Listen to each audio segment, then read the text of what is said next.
solving all of the world's problems by being the tallest, smartest, best at the economy guy around. And there's an entire subgenre of this. Sometimes it's a guy builds a town and saves the world. Sometimes it's a guy builds a space station and saves the world. Sometimes a guy goes back in time and uses his engineering knowledge to be a king. I read one where it's the future and all technology stops, so they have to recreate all human civilization from the ground up, and the only people who know how to do it are Roman reenactors, so they make a bunch of Roman sci-fi towns. And then in the second book, they fly dragons off aircraft carriers, because that's a weird series. Then I read a crazy one where a guy sells enough maple syrup to aliens to become galactically rich, and then he builds a space station in Earth's orbit to both save the Earth from aliens and catapult us into the galactic economy. The Reacher books, he's not necessarily like the best at engineering or the economy. Reacher is just so big that he solves all his problems by being the largest man in any given room.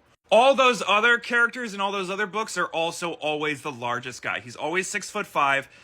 Every protagonist of every conservative or libertarian novel is a 6'5" man. I just finished reading this book, We Are Legion, We Are Bob, which is an inversion of the trope because it's like a nerdy man who's the protagonist, but he still saves the entire world by himself, or I guess with all of his clones, because he's a guy named Bob who gets catapulted into the future after he dies and gets put inside of a space probe as its AI, and then the entire world gets destroyed in nuclear fire because of alt-right ideologies, and he has to like rebuild the human race and seed the entire galaxy, just him and his clones. And like, even though it's heavily making fun of like those ideologies, it's still a book about how one man engineered his way to saving humanity. And it's kind of weird because I don't like these ideologies in real life. I rail against them all the time, but I love reading about them. I love the idea that you can just be in the military for a couple of years, take an introductory course to economics, and then haul yourself up by your bootstraps so hard that you save the world.